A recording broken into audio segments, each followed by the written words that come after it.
layunin, sa iisang desire. Yan yung papurihan natin ng ating Panginoon. Amen? Ating lahat ay magsitayo.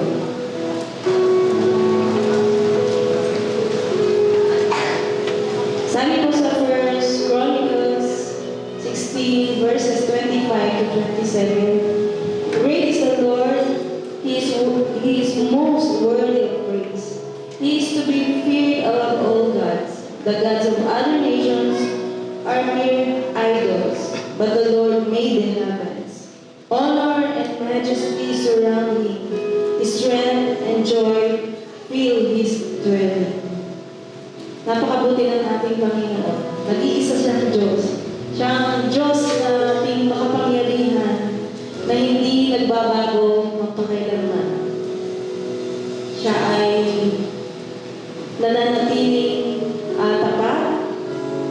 Ang kanyang biyaya na habag ay laging nandyan para sa atin. Kaya naman, ngayong oras na ito, hindi natin sasayangin na tayo ay narito upang hindi maibigay sa Kanya ang dapat sa kanyang patuloy.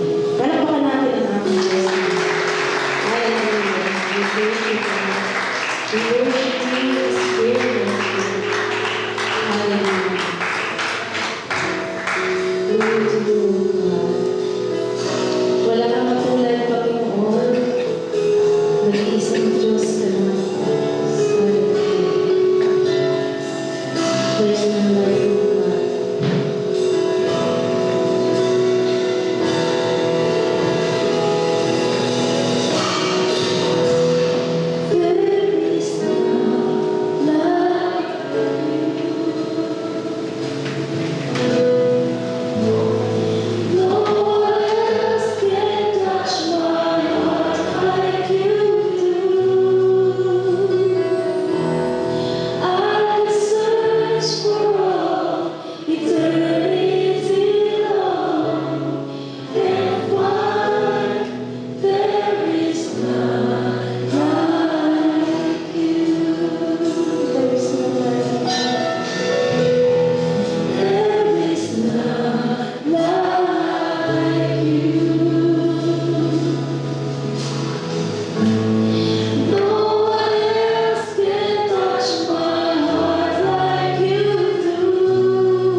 deserve all this, Panginoon.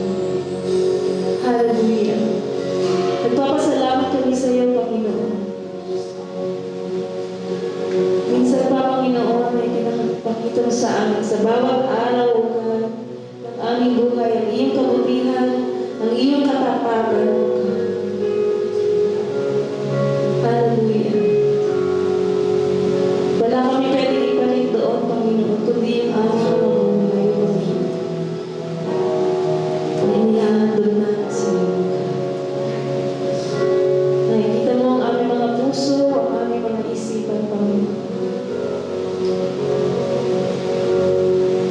Make us holy and acceptable to you, God. With a humble heart we come to you, God.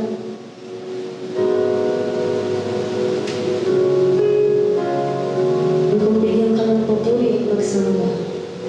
Salamat, Panginoon, sa oras na ito, sa oportunidad, Panginoon, na kami ay makapagbigay sa iyo ng papuri, na may taas namin ang iyong banal na pangalan. And we acknowledge, Panginoon, ang iyong kabutihan at ang iyong pag-ibig. Dahil sa pag-ibig at habag mo, Panginoon, doon kami nabubuhay. Thank you, God. Hallelujah. We praise you. We honor you. We glorify your holy name. Hallelujah. We praise you, God. Hallelujah. Yes, sabihin natin ang aming papuri sa ating Diyos na buhay. Hallelujah. We glorify your holy name. We honor you. You deserve all praises. You deserve all honor. All glory belongs to you alone. Hallelujah. Praise the Lord. Hallelujah. Hallelujah. We glorify your holy name. We lift your name on high. Hallelujah. Wala kang ibang Diyos. Ikaw lamang, Panginoon. At wala kang tulad. Wala kang tulad sa iyo, Panginoon. Hallelujah. Salamat sa habag at biyaya mo, Panginoon, na patuloy namin nararanasan. Hallelujah. Hallelujah. Thank you, God. Sa iyo ang pinakamataas na papuri at pagsamba sa aming pangalan ni Jesus. Amen. Hallelujah. Thank you, Jesus. Thank you, Lord. Hallelujah.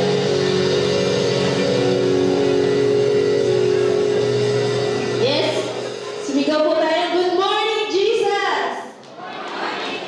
At ngayon, batiin naman natin ng good morning ang ating mga kapatiran.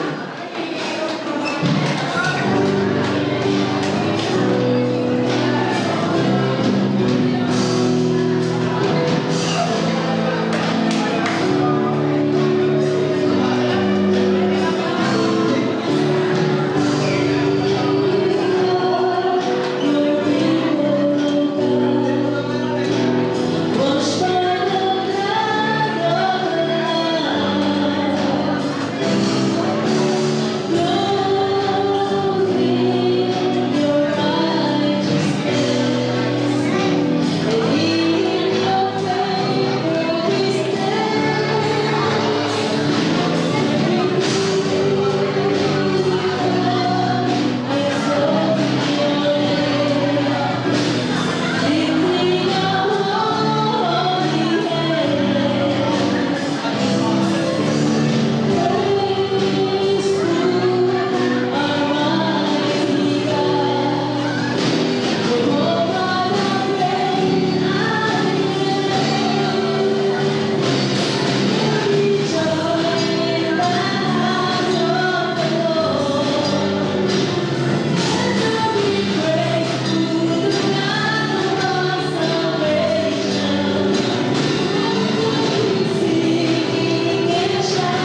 Pinupuri ka namin, Panginoon. At sinasamba ang iyong mga Panginoon. Hindi dahil sa lahat ng ginawa mo sa amin, hindi dahil sa katugunan ng aming mga panalangin, Panginoon.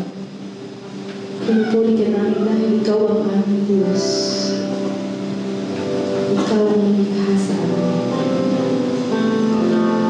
At ang lahat ng ito ay sisigaw namin, Panginoon. Bilang pagpupuri sa iyong mga pangalan. Hallelujah. Praise you, Jesus.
This is Christ Charismatic Fellowship International Incorporated, Sunday Service Online. Here, we get to worship God and listen to His Word together online. And though separated physically, we are still one as church. We are one in the body of Christ. So buckle up and get ready, because up next is the Word of God delivered to us by the CCFI SBB Senior Pastor, Pastor Sharon D. Valentin.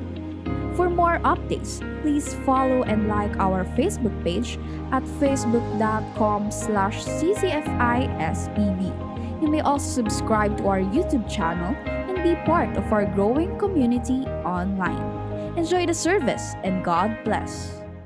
Meron pong isang river sa Hakadalur Valley Island. Ang tawag sa river na ito ay Strokwer. Ito ay isang erupting hot spring. Nag-shoot up siya kapag sumisirit siya pataas, tumataas ito ng 15 to 20 meters or more. Ang mainit na tubig na ito galing sa underground hot spring. Ang Strokwer ay hindi lamang po nakadepende sa ulan o sa weather. Kahit summer o kahit na tagtuyot, ang river na ito ay talaga namang sumisirit pa rin at hindi nawawalan, hindi nauubos yung tubig dahil mas malalim ang pinanggagalingan ng tubig, hindi lang doon sa ibabaw. Sabi ng isang tourist guide, this river is unstoppable because it is supplied from below, not from above. Church, yan ang isang overflowing life. Ang kaligayahan mo ngayon ay hindi nakasalalay sa mga circumstances na pinagdaraanan mo. Ang lakas mo ay hindi galing sa emotion mo lamang. Yung love na meron ka, hindi lang yan galing sa mga tao na nasa paligid mo.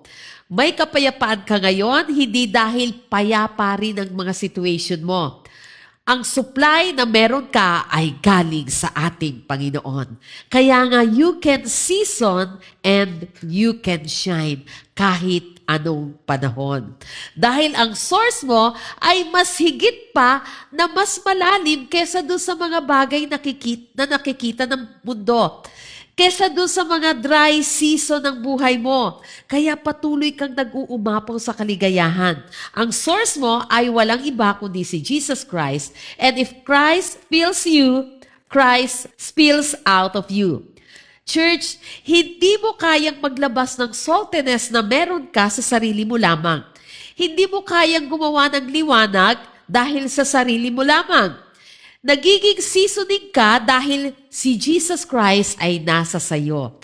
Nagliliwanag ka dahil nag-uumapaw si Jesus Christ sa buhay mo.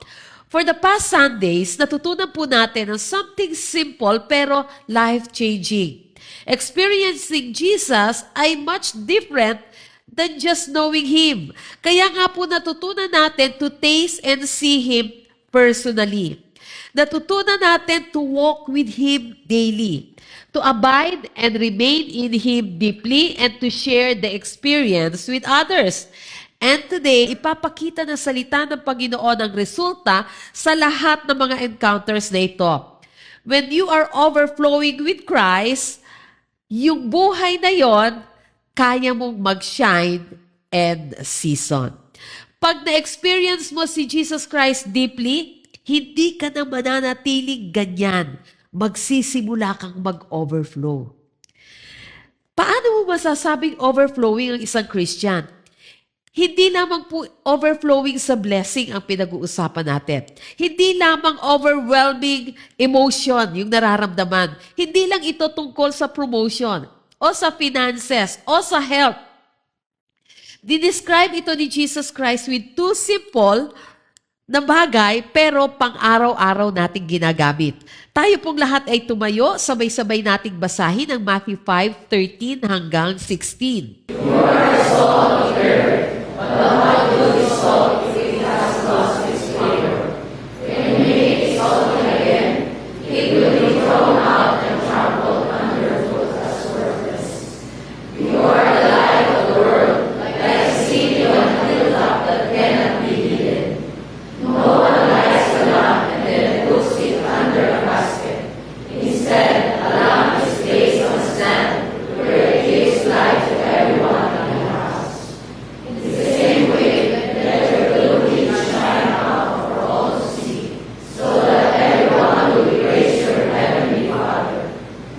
tayo na mga anak ng Panginoon are His salt and light.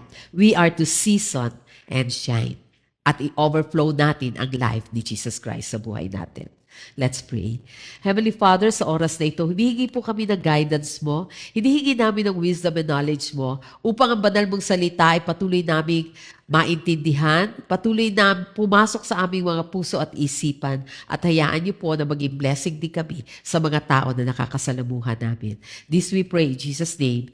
Amen and amen. Tayo po ang salt, ang silent work of influence, ang silent overflow ng character ni Christ sa atin. At tayo din ang light, yung visible manifestation ng ating Panginoon sa buhay ng mga tao. Yung nakikitang pag-overflow ng presence ni Christ sa atin. Salt and light. Si Jesus Christ sa verse 13, sabi niya, "You are the salt of the earth." Doon po sa mga naunang verses dito sa passage natin, nag-sermon si Jesus Christ sa Sermon on the Mount. Ito yung mga naunang verses, yung Beatitudes. Ito po yung characters ng isang Christian. Pero pagdating sa verse 13, ito yung influence ng isang Kristiyano, ito na yung pinag-uusapan. Ang isang Christian na merciful, ang isang Christian na meek, ang isang Christian na pure ang heart, ang isang Christian na peacemaker, ay merong malaking influence sa mga di pa nakakilala kay Kristo. Salt witnessing. Ito po yung salt that shows isang influence ng isang Kristiyano. Noong ancient times po, ang asin po ay napakamahalaga. Isa itong necessity sa buhay. Ang salt, kinukuha po nila ito sa tabing dagat o di kaya naman ay sa baybayin ng lawa. Sa Herod's Temple, meron silang chamber of salt na ginagamit nila sa mga ceremonies nila. Ang salt, isa po ito sa pinakamahaling mineral ng panahon na yon. Sa ibang lugar, ginagamit po ito na parang pera. Yung English word na salary natin ay mula sa Latin word na salarium. Salt or asin. Ito po yung pampasweldo dati sa mga Roman soldiers. So verse 13, nakakapagtaka. Bakit kinumpare ni Jesus Christ tayo sa salt? Sabi niya, "You are the salt of the earth." Ano ang ibig sabihin ni Jesus Christ dito? Ano nga ba ang purpose ng salt? Noong ancient times po, sabi sa Judges 9:45, kapag nasakop ang isang city, binubudburan nila ang buong lungsod ng asin. Kasi gusto po nilang iparating sa lahat that the old life is over doon sa city na yon. Wala nang pwedeng tumubo sa lugar na yon. The place is already separated from its past. Ang salt po ay nagpapakita ng bagong simula. A new beginning. Nang tawagin tayo na salt of the earth ni Jesus, ang sinasabi po ni Jesus Christ, you are separated from your past.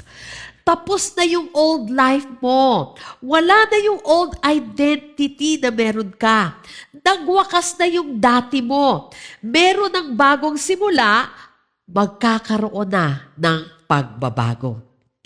Bagong identity, bagong simula, bagong loyalty. Kung papaano yung salted city sa Judges 9 ay forever nang ihihiwalay sa kanyang nakaraan, tayo na salt of the earth, inihihiwalay tayo ng ating Panginoon sa ating old life. Wala nang balikan. Bagong buhay na. Amen? Sa Genesis 19:26, yung asawa po ni Lot naging pillar of salt. For the simple reason na lumigon siya. Tayo, na mga salt ng mundo na ito, aabante tayo. Hindi tayo pillar of salt. We will go forward.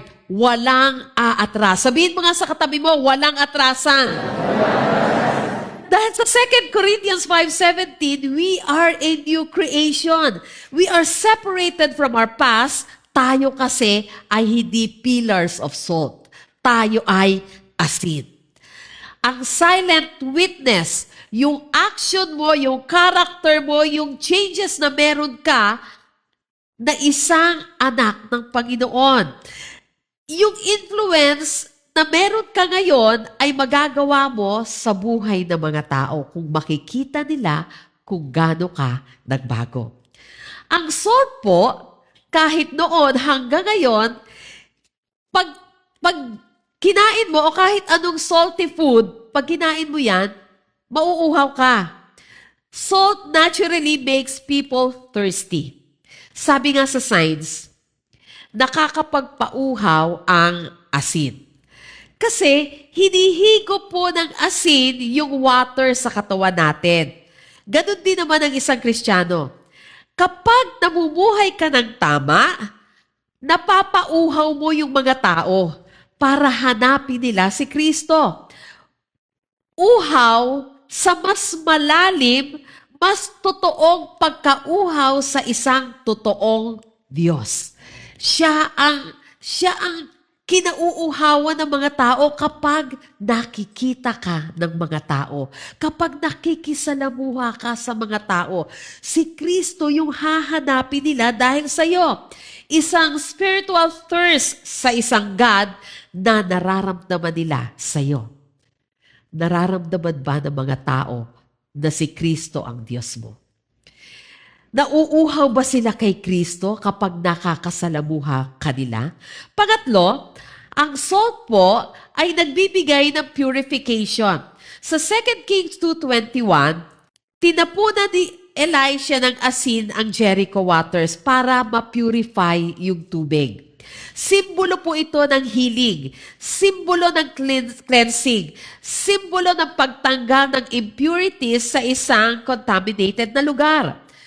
Sa Ezekiel 16:4, ang normal procedures kapag may ipinapanganak na baby, kailangang linisin ng asin.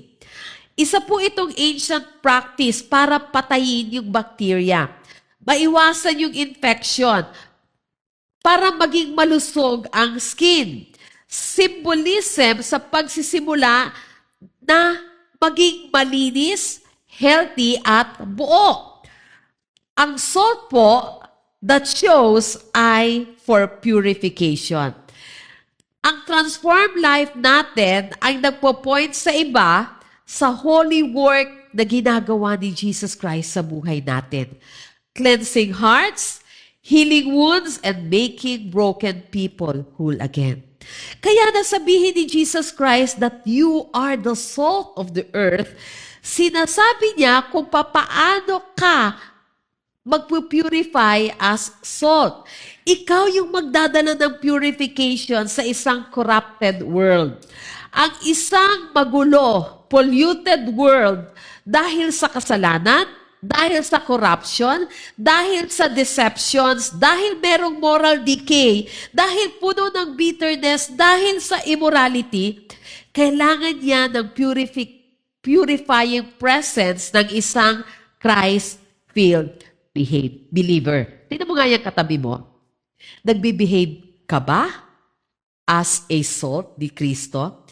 Kung paano pong nalinis ni Elijah yung bitter waters at na-purify yung bagong silang na baby doon sa mga binasa nating passages, ikaw, meron kang cleansing effect on the places na pinupuntahan mo.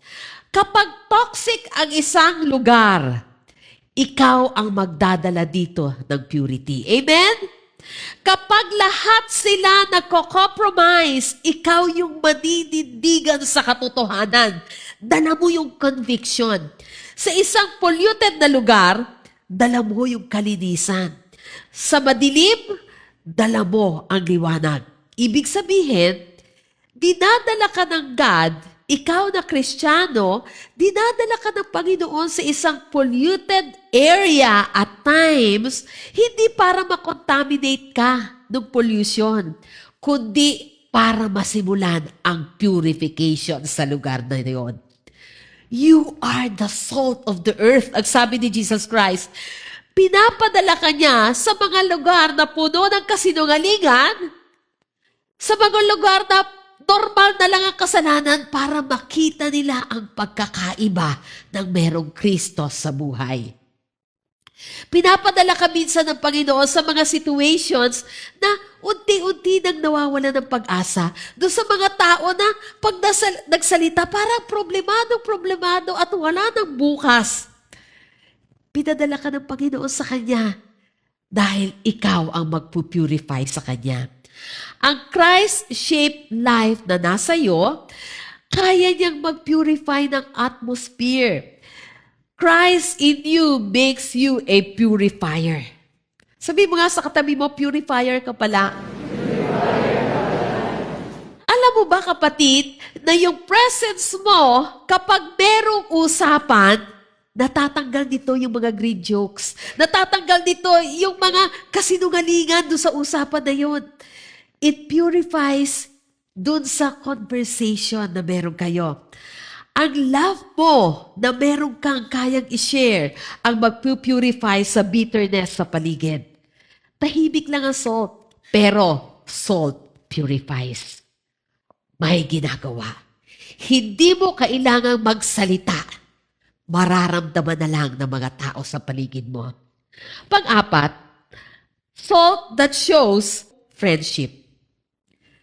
During the ancient times sa Middle East, kapag gusto nilang isil ang friendship, wala silang pinipirmahan na papel. Wala rin silang kasunduan o contract.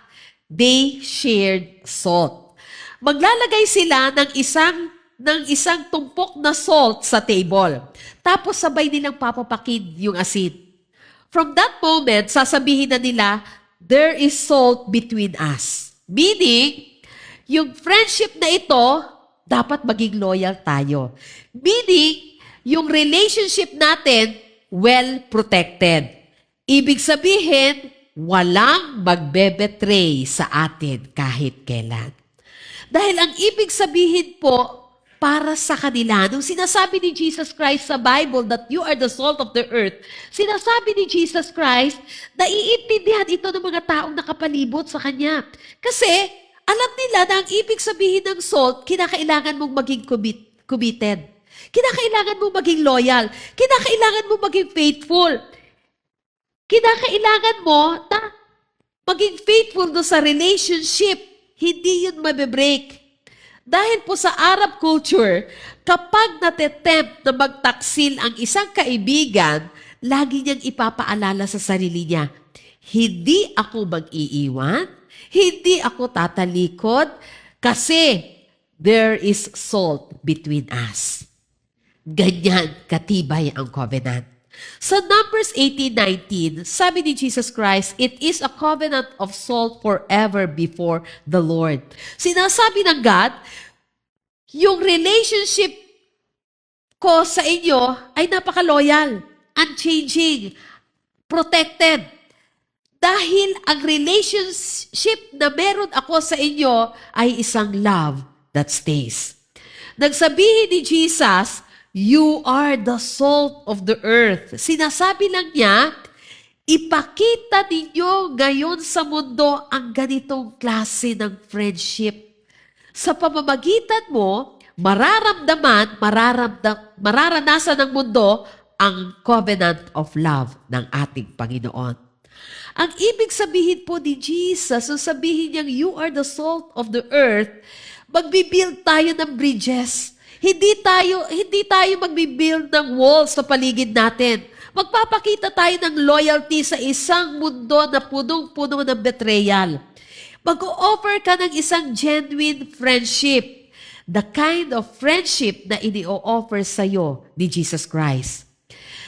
At kapag napuno ka ng pag-ibig ni Jesucristo, nag-o-overflow talaga yan. And that overflow is what makes you a salt. Ang salt po, hindi yan loud. Hindi yan showy. Salt, basta present siya, magbabago yung paligid, nagbabago yung atmosphere. Be the kind of friend that makes people say, there is salt between us. Ikaw dapat yung kaibigan na ganun sa mundo. Be a salt sa mundo na sasabihin ng kaibigan mo na hindi nakakakilala sa Panginoon, there is salt between us at na-taste ko, nalasahan ko si Jesus Christ sa buhay mo. Panglima, ang salt po ay ginagawang seasoning. Sa Bible times, kahit ngayon, ang salt ay ginagawa para mag-season ng pagkain. Sino nga ba ang gustong kumain ng walang asin? Wala, di ba? Ang asin po, super liit lang yan. Hindi yan kapansin-pansin. Pero pag nadikit yan sa isang bagay, nagbabago ang lasa. Yung walang kalasa-lasang pagkain, lagyan mo yan ng asin. Mag-e-enjoy kang kainin. So, hindi yan nag-iingay. Hindi yan sumisigaw. Hindi yan kumikislap-kislap at wala yang dingding. Hindi yan kapansin-pansin. Hindi yan naghahanap ng papuri. Kung yan ay Kristiyano na salt, hindi yan maghahanap ng papuri. Hindi yan maghahanap ng paghanga. Pero, pag ikaw ay isang Kristiyano na asin, babaguhin ng experience ng sino mang makakadiig mo. Mai-experience nila si Jesus Christ sa buhay mo pag napalapit ka sa kanila. And that is exactly yung sinasabi ni Jesus Christ that you are the salt of the earth. Gugustuhin ka nilang maging kaibigan kasi babait sila dahil sa'yo. Hindi mo kinakailangang maging loud. Hindi mo kinakailangang ipagsigawan na Kristiyano ka. Hindi mo kinakailangang maging famous ka bago ka maging asin. Hindi mo kinakailangang magpapansin bago maging asin. Kung ang character ni Jesus Christ ang pumupuno sa buhay mo, yung presence mo lang, it will change the atmosphere. Stressful ang isang lugar, magiging payapa yan. Dahil kapayapaan mo ang magpapalasa sa lugar na yon. Yung kindness mo ang magbibigay lasa dun sa magaspang na environment sa loob ng school mo. Yung patience na meron ka ang magbibigay ng lasa dun sa tensyon sa loob ng office mo. Yung forgiveness, yung pagpapatawad, ito yung seasoning na magpapadagdag ng timpla sa isang bitter relationship. At ikaw dapat na Kristiyano na nag-uumapaw sa pag-ibig ng Diyos, ikaw dapat ang maging asin. Yung gentleness mo, palalamputin yan yung matitigas na puso. Tulad ng salt, wala man sa atin yung focus, but the moment na pumasok ka sa isang lugar, people will feel the difference dahil Christ is in you. Ang salt po, nag-work yan quietly. Pero, napakalakas ng influence niyan. Hindi niya kinakailangang sumigaw, pero kaya niyang magbigay ng panlasa. Remember, hindi mo mababago ang tao sa noise na gagawin mo, mababago mo sila by the change na meron ka dahil ikaw ay isang salt. Magiging influence ka sa kanila. Pang-anim, ang salt po ay isang preservative. Sa ancient world, ang mga tao po wala silang refrigerator. At para hindi mabulok, para hindi mapanis yung pagkain, kailangan nila ng salt.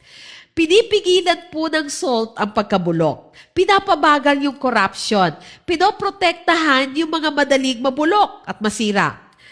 Nagsabihin ni Jesus Christ that you are the salt of the earth. Ang ibig sabihin niya, presence mo ang magpipigil ng moral decay. Ang iyong Christ-like life, yung Christ-filled life mo, ito ang magpe-preserve sa family mo, sa company mo, sa community mo, sa generation mo. Maaaring bulok na ang ating mundo, pero yung salt na meron ka will keep things alive. Ang isang Kristiyano po, sa loob ng tahanan ay God's preservative. Amen? Ang isang Kristiyano na nasa loob ng workplace ay preservative ng ating Panginoon. Ang isang Kristiyano sa community niya ay isang preservative ng Panginoon. Sinasabi ng Panginoon, gamitin mo yung influence mo. Salt ka. Hindi ka pillar of salt. Ikaw ay isang salt. Isison mo ang buhay ng mga tao sa paligid mo para sa kingdom ng ating Panginoon. Magagawa lamang po natin ito, not from our own strength, magagawa natin ito dahil yung righteousness ni Kristo ay nag-uumapaw sa atin. Ito yung overflowing life na meron tayo. Binabago ng asin natin, tayo na asin ng mundo, yung anumang bagay. And as the saying goes, meron po ako madalas na naririnig, yung kahit kaunting asin, kaya niyang timplahan ang isang malaking palayok. Kapatid, isang asin lang ang kailangan para matimplahan at mabago ang isang community. Isang asin lang ang kailangan ng Panginoon para mabago yung relationship ng magkakapitbahay. Isang asin lang ang kailangan ng Panginoon para mabago ang timpla ng workplace mo. Yung pagiging asin, ito po yung pag-apaw, pag-overflow ng character ni Christ sa atin. Kapag puno na tayo ng presence ng Panginoon sa buhay natin, hindi mo na mapipigilang magbigay panlasa sa lugar na kinaroroonan mo. Kaya yung overflow, nagiging silent influence. Kahit hindi ka magsalita, nakaka-impluensya ka. Yung overflow na ito, nagiging silent impact. Ano ang nagiging impact ng salt? Sabi sa verse 13, you are the salt of the earth. At ang isa pong salt ay hindi magagamit, walang magandang gamit kung ito ay nandoon lamang sa salt shaker. Kinakailangan itong mapadikit doon sa mga tao na bibigyan o doon sa mga pagkain na bibigyan niya ng panlasa. Ang good qualities na meron ka, yung influence na meron ka, yung purpose mo sa buhay, lahat ng yan ay magiging useless kapag hindi mo ibinahagi sa ibang tao. Kaya kinakailangan mong madikit. I-deny po natin ang function ng salt kapag nagpe-fail tayo na makipag-mingle sa mga tao na hindi pa nakakakilala kay Kristo. Made-deny natin yung function ng salt kapag hindi tayo nagiging mabait, hindi tayo nagiging peacemaker, hindi tayo nagiging merciful. Kapag hindi mo ginagawa yung tungkulin mo bilang asin, tinatanggalan mo o tinatanggihan mo yung principles ng kingdom ng God. Kaya kapatid, dapat hindi natin ihihiwalay ang sarili natin sa mga tao na hindi nakakilala sa Panginoon. Bakit nga ba minsan lumalayo tayo sa ibang tao? Kasi hindi maganda ugali nila? Kasi parang feeling natin, madalas tayong nasasapawa nila o madalas tayo na lang yung sumusunod sa kanila o dahil napakamakasalanan nila, ayaw natin yung mga pinag-uusapan nila. Yes, we are not of this world, pero we live in this world. At tinawag ka ng Panginoon para maging asin.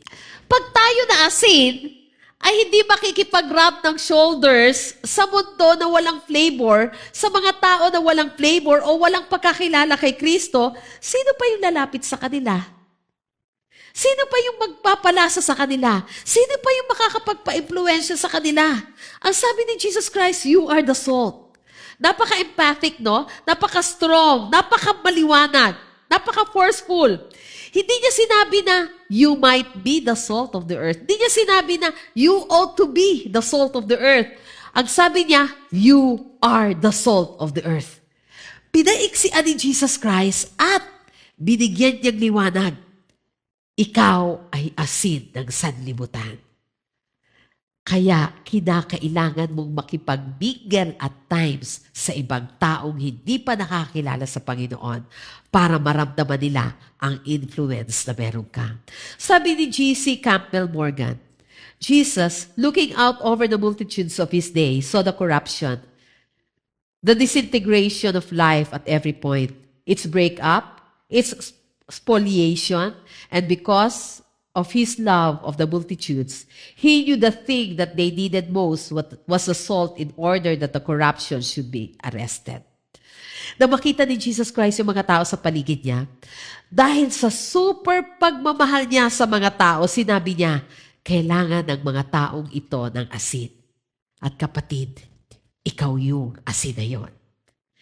Tandaan natin, yung asawa ni Lot sa Genesis 19:26, she became a pillar of salt. Bakit? Dahil gusto niyang maging part of the world. We are not pillars of salt.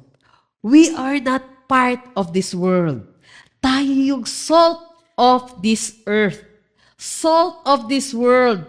Tayo yung influence na meron ang mundo na ito. Remember, hindi ito isang performance. Hindi ito isang bagay na gagawin lang natin ng isang beses at okay na. Ito po ay isang overflow. Katulad ng river na binanggit ko kanina, hindi dapat natatapos. Kung si Kristo ay nasa sayo, lumalakad kang kasama ni Kristo, kung ikaw ay isineshare mo si Kristo, kung ikaw ay nag-a-abide kay Christ, then Christ in you, yung character na yon ay mag-overflow sa'yo at magiging silent influence ka that will change all the people around you. To sabihin ni Jesus Christ that you are the salt, sinabi naman niya sa verse 14, you are the light of the world.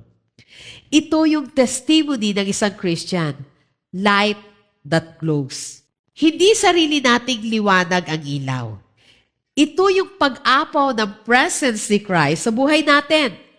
Kung ang salt po ay ang overflow of who Christ is in us, ang light naman, ito yung overflow ng ginagawa ni Kristo sa buhay natin. Ang light po, dinidescribe ito as a form of energy. It is always moving. Kinakailangan laging kumikilos, laging nakikita. Sabi ng science, when light energy ceases to move because it has been absorbed by matter, it is no longer light. Ang light, kapag na-absorb yan ng matter, hindi na yan light. Ganon din naman, ang light na meron ka ay yung way mo ng pagpapakita sa lahat kung ano ang ginagawa ng Diyos sa buhay mo. Ang purpose po ng light, yung liwanag, ay laging symbol of divine presence. Pag tinignan natin ang Bible. At sino nga ba ang true source of light? Sabi sa John 8:12, Jesus said, I am the light of the world. Sabi ni Jesus Christ, siya ang ilaw ng mundo. Sa Psalm 27:1, ang sabi ng psalmist, the Lord is my light and my salvation, so why should I be afraid? Bakit nga ba matatakot o natatakot ang napakaraming Pilipino ngayon sa mundo natin? Dahil sa nangyayari sa mundo. Nagiging madilim na sa lahat ng parte ng Pilipinas, hindi na sa Pilipinas, kundi sa buong mundo. Kaya ito yung best opportunity natin to shine the Lord's light. Para mabawasan yung takot ng mga tao sa paligid natin. So verse 14, sabi ni Jesus Christ, you are the light of the world. Tinawag tayo para makipagkaibigan at mag-witness sa mga kaibigan natin. Alam natin na ang true light ay si Jesus Christ. Reflectors lang tayo ng liwanag ni Jesus. Pero ano ang ibig sabihin na si Jesus Christ yung true light? Sa John 1:8, sabi doon, John himself was not the light. He was simply a witness to tell about the light. Sa verse 4, the Word gave life to everything that was created, and His life brought light to everyone. Tayo, reflectors lamang tayo ng ilaw ni Jesus Christ. At para maging ilaw, katulad ng panawagan ni Jesus Christ, is to live in His life here on earth. Ipakita natin na yung buhay ni Jesus Christ ay nakikita rin sa atin ng tao. In other words, pag-ingatan natin ang ating testimony. Hindi tayo gagawa ng mga bagay na hindi natin dapat gawin dahil nagsishow off lang tayo.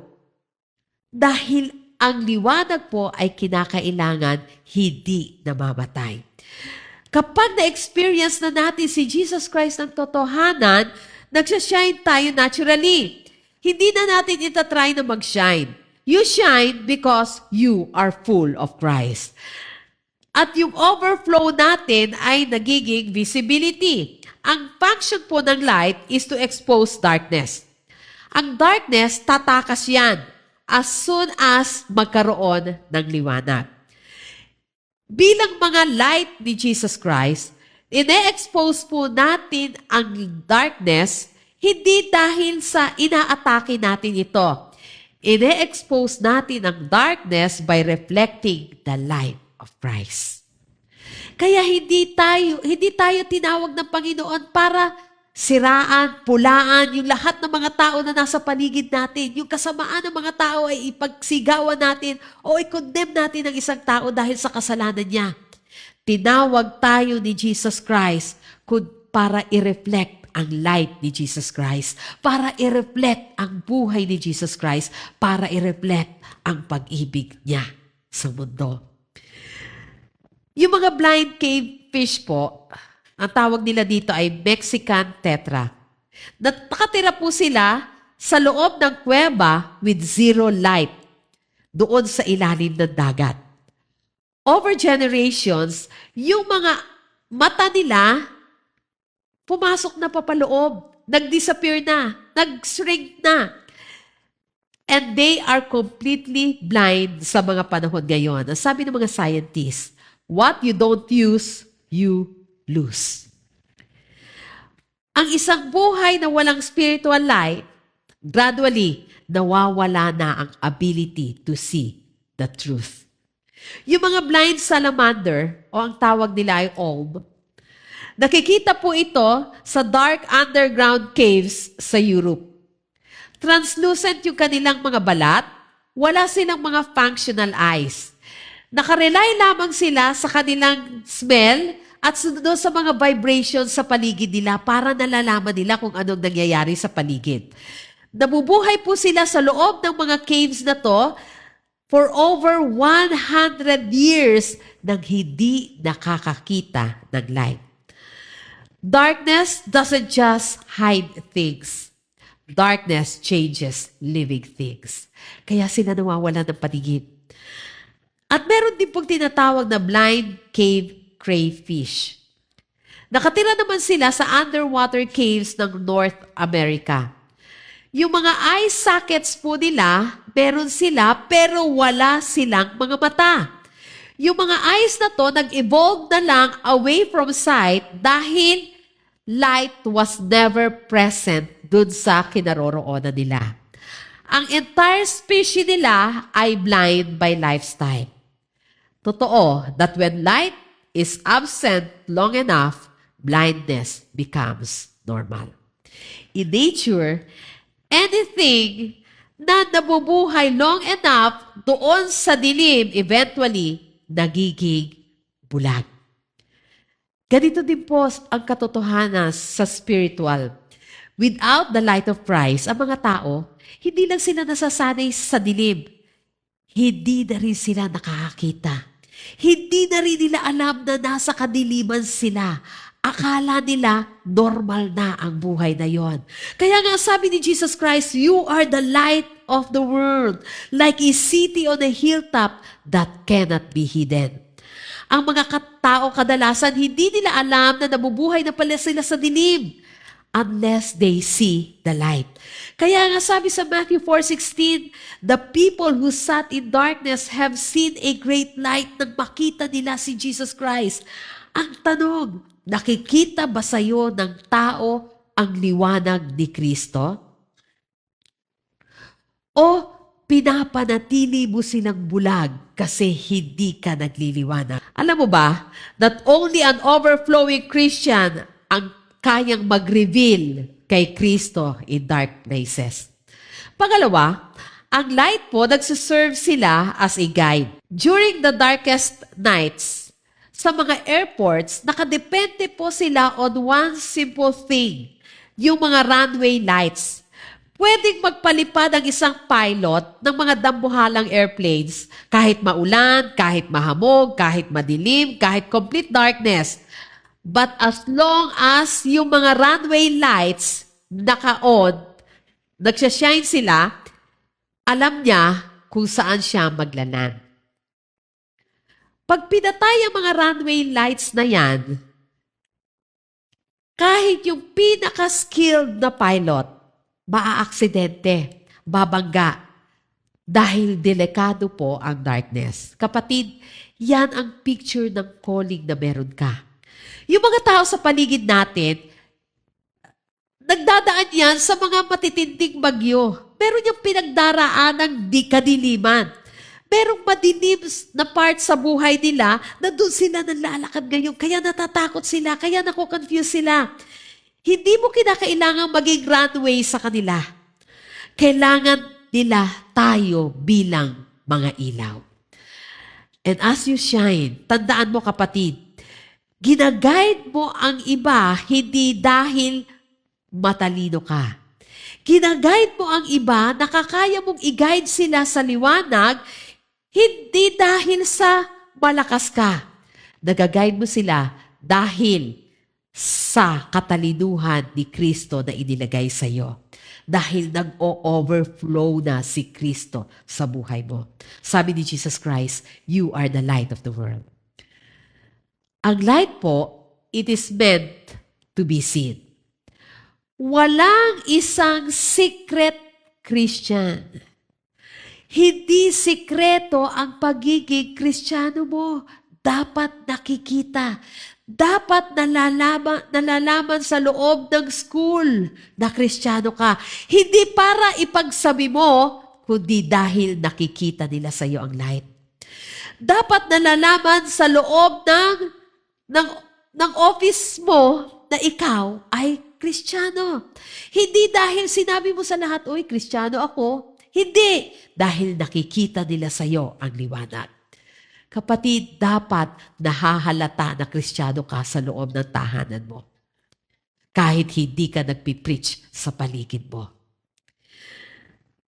Ang purpose po ng light ay hindi para ipakita ang sarili.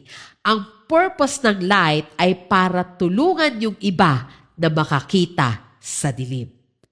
Ang true light ay hindi po nagsasabi na, tignan niyo ako. Ang sinasabi ng tunay na liwanag, look at Jesus, ang source ng true light. Ang light mo nagsashine hindi para ma-impress yung mga tao sa liwanag niya. Magliliwanag siya para ipakita yung daan. At para sabihin at ipakita sa mga tao kung anong dapat nilang gawin. Para ipakita sa mga tao na merong pang pag-asa. Kung paano napupuno ni Jesus Christ yung mga puso natin, yung buhay natin, hindi natin maitatago dahil aapaw at aapaw ito at ang puso natin, ang buhay natin ay magiging liwanag sa mga tao na nasa paligid natin. Sabi po sa Matthew 5:15, no one lights a lamp and then puts it under a basket. Instead, a lamp is placed on a stand where it gives light to everyone in the house. Madilim po sa loob ng mga tahanan ng mga Palestinians. Pero kahit isang maliit lang na ilaw, kaya niyang pagliwanagin. Madilim kasi yun dahil iisa lang at maliit lang yung kanilang window, walang kuryente, walang bubilya. Ang ilaw pa nila, yung lampara na meron puno ng langis, tapos nakalutang yung tali, yung wick. Kailangan ng mga Palestinians na to ng liwanag. Kaya kailangan nila, pag nagdilim, sisindihan na kaagad nila yung kanilang lamp. Ang problema, wala pang posporo noong panahon na yun. Wala pang igniter. As a result, mahirap magsindi ng lampara. Pag nasindihan nila yon, kinakailangan, hindi na nila patayin. Kaya pag aalis sila ng bahay at sandali lang, gagawin nila, kukuha sila ng earthen vessel. Tapos, isasaklob nila doon sa lampara. Para pagdating nila, aalisin lang nila yung basket o yung earthen vessel na yon para hindi magkasunog doon sa loob ng bahay nila. Then, meron na ulit silang ilaw. Walang nagsisindi ng ilaw, only to put it under a basket or earthen vessel. Hindi yan makatwiran, sabi sa Bible. Kinakailangan yung light na meron ka magsashine. Ikaw yung light eh. Isaiah 61 says, "Let your light shine for all to see." Ang whole issue po ng light ay ang magliwanag sa kadiliman. Kaya nga, nung sabihin ni Jesus Christ na, "You are the light of the world," dapat ikaw na Kristiyano ang tutulong sa iba para mahanap nila ang kaligtasan. Pero wala tayong sariling liwanag eh. Kinakailangan natin para tayong moon na nire-reflect lang yung light ng sun. Kinakailangan natin si Jesus Christ na magliwanag para sa atin. Kaya kinakailangan muna nating mag-overflow with Jesus Christ. At sinabi din ni Jesus Christ na hindi tayo yung light ng Palestines. Tayo yung light of the world. Kinakailangan wala tayong pinipili kapag nagpipreach tayo ng gospel. Kapag ipinapakita natin yung light natin, nakikita yan ng mata, let all people see the message. At pangatlo, fill the earth with God's glory. Ito yung isang life that flows. Meron po kasing pagkakaiba sa salt and light witnessing. Ang salt, nag-work at nag-expand silently. Pero kinakailangan mong makita na nag-ooperate. Hindi mo kinakailangan mag-preach, mag-hold ng Bible study para maging salt. Yung influence mo, yung kapayapaan na meron ka sa buhay, yung meekness mo, yung mercy mo, yung pagiging peacemaker mo, yan na ang magagamit ng Diyos para maging salt ka. Sabi nga ni Christ, bigyan mo ako ng one small salt, maapektuhan na neto ang lahat sa paligid. On the other hand, iba naman yung epekto ng light. Ang light mo, visible, nakikita, nag-ooperate openly. Ito yung pagsasabi sa iba na ginagawa ni Kristo sa buhay mo, yung patotoo na meron ka. Ipagsabi mo ang kabutihan ng God. Ipagsigawan mo kung bakit ka nananampalataya. Let us all season and shine. Kailangan po nating makihalubilo sa iba, makipagkaibigan sa iba, kahit iba yung ugali nila, dahil tayo yung salt. Kinakailangan nating madikit sa kanila para makita nila na nagbago tayo. At kinakailangan nating ipakita sa kanila na reflectors tayo ng light ni Jesus Christ. Tayo yung light ng ating Panginoon.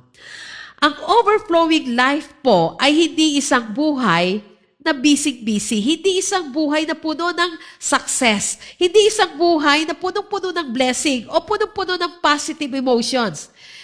Ang isang overflowing life ay isang life na nagpo-flow from Christ in you. Kapag pinuno ka ni Jesus Christ, nagpo-flow ito naturally. Hindi natin itatry na mag-overflow, nag-overflow tayo dahil puno tayo ng character ni Jesus Christ. Ito yung panahon para ang mga anak ng Panginoon ay magsilbing ilaw at asin sa sanlibutan. Noong 2016 po, isang highway sa rural Florida ang nagkaroon ng banggaan ng 52-car pile-up. Nangyari yung aksidente at 7:15 p.m. Yung weather po, clear naman. Yung road naman, straight. Wala namang ulan, walang bagyo. Pero merong isang deadly factor. Yung kahabaan ng kalsada, walang ilaw. Kasi, nung bandang hapon, nagkasunog sa paligid. Namatay naman kaagad yung mga sunog doon sa mga puno sa paligid. Pero, yung usok nito bumalot sa paligid. Tapos, nung lumubog na yung araw, makapal pa rin yung usok kahit wala ng sunog. Hindi makita ng mga drivers yung daan. Hindi nila makita kung meron pang sasakyan doon sa unahan nila. Kaya, yun yung naging danger. Car after car, nagbanggaan. Hindi dahil walang brake, hindi dahil hindi magaling yung driver, nagbanggaan sila kasi walang light. Sabi ng mga investigators, if only there had been light on that stretch of highway, most, if not all, of those deaths could have been avoided. Church, ito ang mundo natin. ang mga tao, nagdadrive sila blindly sa isang madilim na lugar. Puno ng darkness, puno ng storm, puno ng fear, puno ng pain, puno ng sin.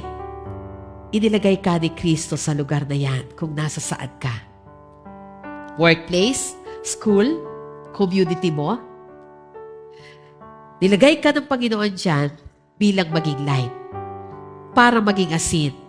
Hindi para i-judge ang tao, kundi para i-guide sila. Hindi para i-condemn ang tao, kundi para ipakita sa kanila ang daan. Hindi para maging sikat ka, kundi para ipakita ang liwanag ni Kristo. Minsan ang feeling natin, ang liit-liit natin, hindi natin kaya. Parang hindi tayo kapansin-pansin. Pero ang kailangan lang ni Jesus Christ, isang silent witness na katulad mo. Willing ka ba to be a salt for Christ? Willing ka ba to shine for Christ? Let us all season and shine. Let us all stand. Kapag nag-shine ka para kay Kristo, makikita yan ng mundo. Kapag nasa iyo ang karakter ni Kristo, mararanasan ng mundo yung seasoning na meron ka. Kapatid, panawagan ni Jesus Christ, be my salt, be my light. Gagawin mo ba? Heavenly Father, salamat po sa pagmamahal mo. Salamat kahit may mga pagkakataon na hindi namin kaya, pero nagtiwala ka sa amin. At ang gusto mo, maging salt kami ng mundo. Dahil sa pagmamahal mo sa mundo, inilagay mo kami dito dahil alam mo na magagamit mo kami to shine for them.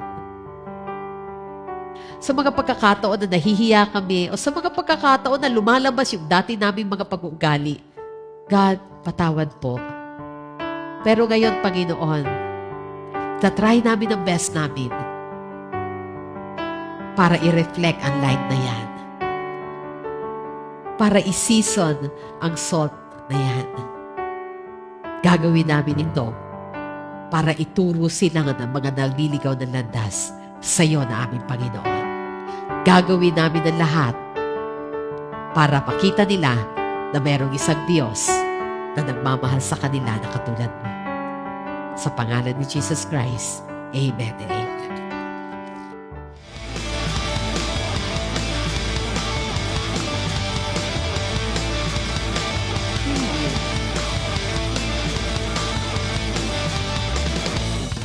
Malakias 3:10, sabi dito, dalhin ninyo ang buong ikasampung bahagi sa kamalig upang magkaroon ng pagkain sa aking bahay.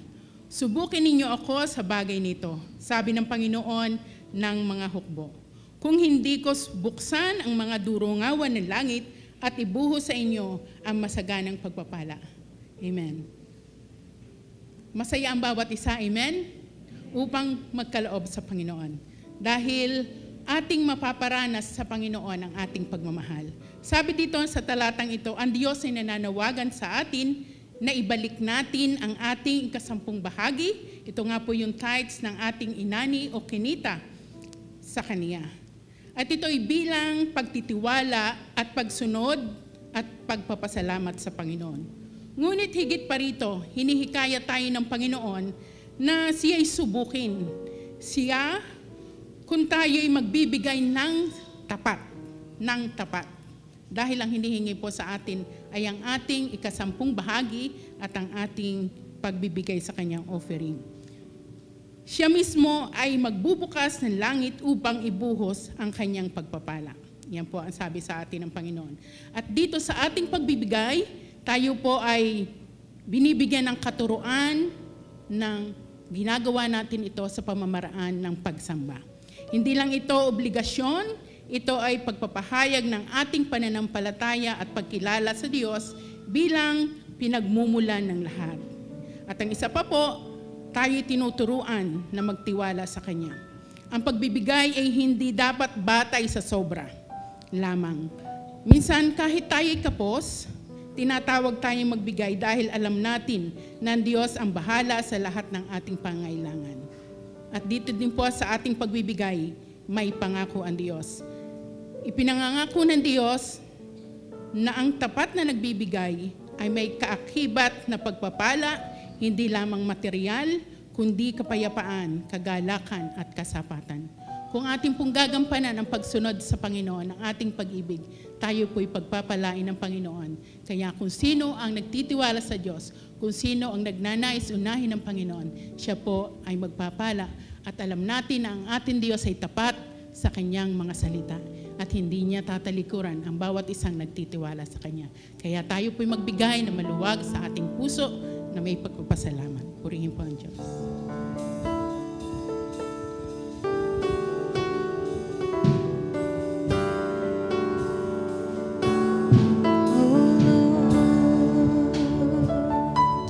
My God, all I desire is you. Oh Lord, my God, all I desire is you. More precious than silver, more costly than gold, no riches on the earth compares with you. And what can this world offer when all I desire is you?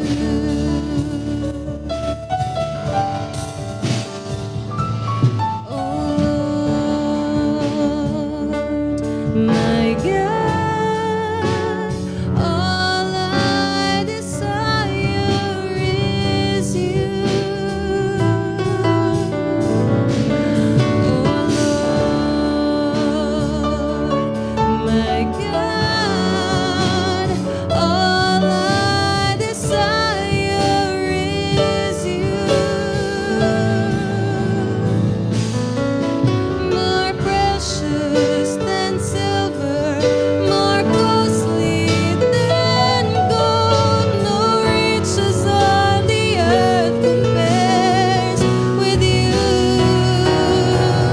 And what can this world offer when all I desire is you?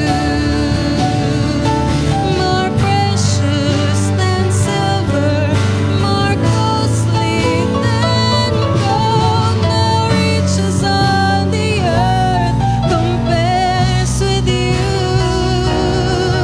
And what can this world offer when all I desire is you?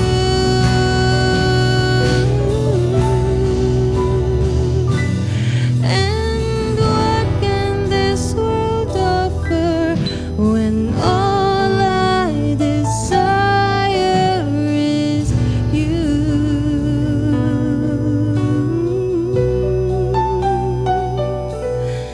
And what can this world offer when all I desire is you? Sige po, tayo po'y manalangin.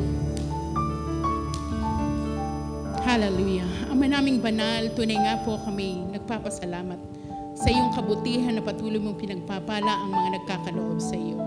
Lord, ang dalangin po namin, patuloy mong pagpalain ng bawat isa na nagkaloob, Panginoon. Ikaw ang may sabi, kaya kami nagtitiwala na ang iyong mga pangako ay patuloy na ibubuhos mo ang pagpapala sa bawat isa na nagtitiwala at sumusunod sa iyong kalooban.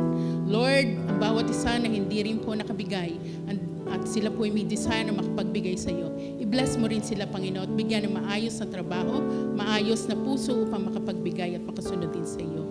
Lord, marami pong salamat at patuloy mo po proteksyonan ang mga biyayang ito para magamit lamang sa iyong kapurihan.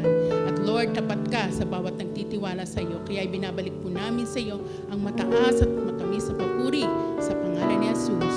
Amen and amen.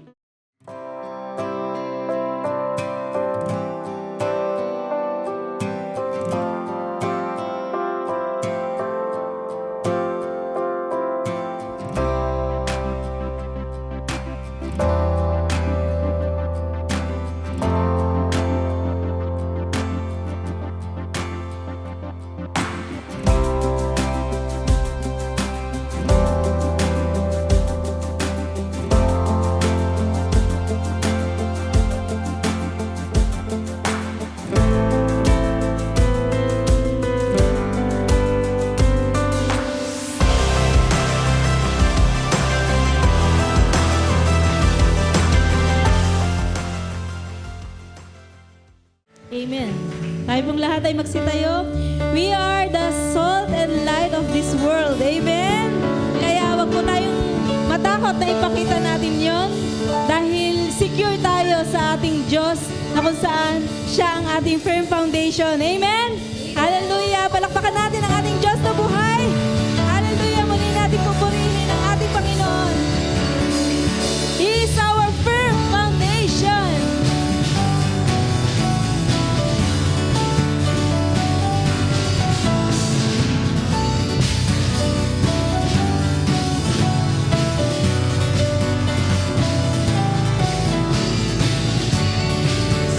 You're my firm foundation.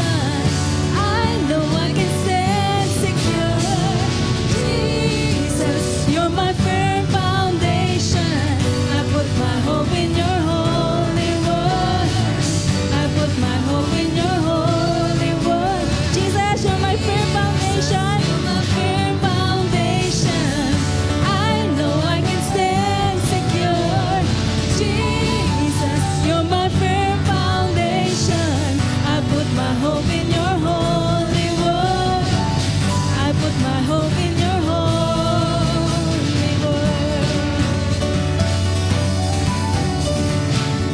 Lord, with living hope, I have a living hope. I have a future. I have a future. God has a plan for me. God has a plan for me. Of this I'm sure.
you, Jesus. Hallelujah. Palakpakan natin ang ating Diyos. We love you, Father God. Hallelujah. Hallelujah, hallelujah. Hallelujah. Maraming salamat, Lord, sa gawain na ito. Salamat, Lord, dahil minsan pa aming Diyos, muli namin narinig ang iyong mga salita. Purihin ka aming Ama, tunay na ikaw ay Diyos na mabuti. Hindi kailanman nagpapabaya, hindi kailanman nagkukulang.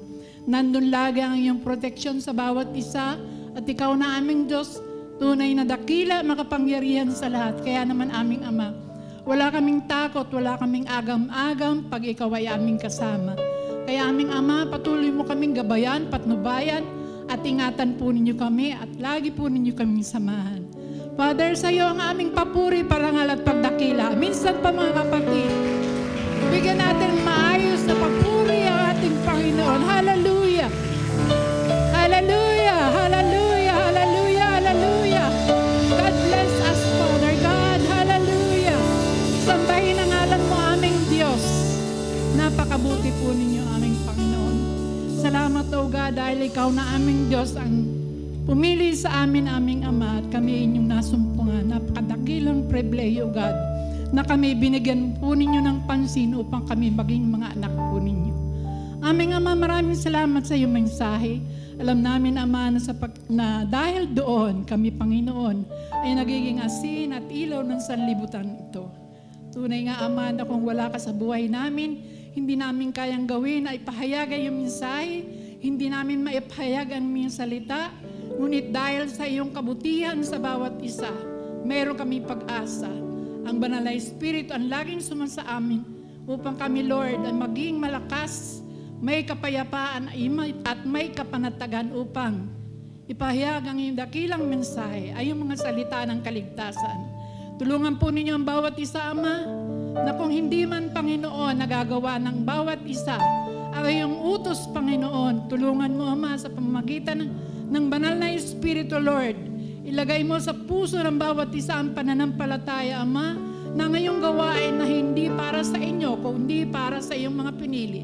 Kaya, Father God, tulungan mo nga po kami, Ama, na kami, Panginoon, ay makita na naglilingkod sa inyo, na nagbibigay ng parangal at papuri sa iyong banal na pangalan. Salamat, salamat aming Diyos. Minsan pa mga kapatid. Praise you, Jesus. Praise you, Father. Hallelujah. Glory to you, God. Hallelujah. Hallelujah. Thank you, Father. Hallelujah. Salamat, salamat, Ama, sa natapos naming gawain na ito. Pagpalain po ninyo ang lahat ng iyong mga ginamit sa araw na ito, Panginoon. Ang lahat ng tumayo dito sa itaas, ang lahat ng nagbigay sa iyo ng mga tithes and offering, at lahat, Panginoon, na nagturo, O God, sa likod man at dito sa harapan.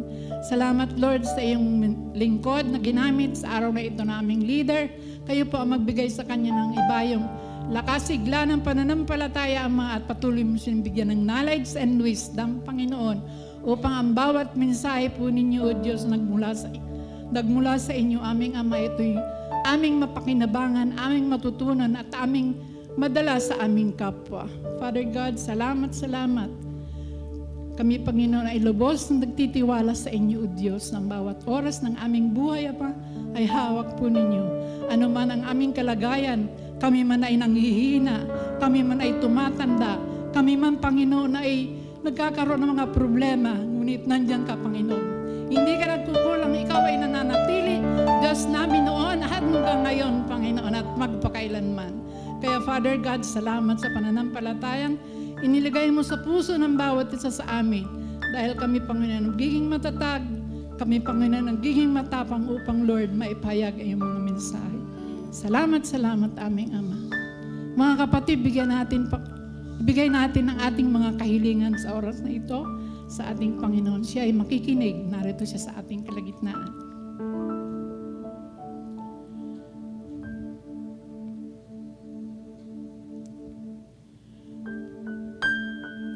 Hallelujah. Father God, nabatid po ninyo, O Diyos, ang mga kahilingan ng iyong mga lingkod. Pagpalain mo ang bawat isa sa aming Ama. Ano man ang mga kahilingan, Panginoon, kayo po ang magbigay sa kanila ng kumpletong matanggap nila ang iyong biyaya at pagpapala, Panginoon. Ano man ito, Panginoon. Hallelujah. kaunawaan sa iyong mga salita, kaligtasan, Panginoon, sa kanilang mga kaluluwa, financial, material na pangangailangan, Lord.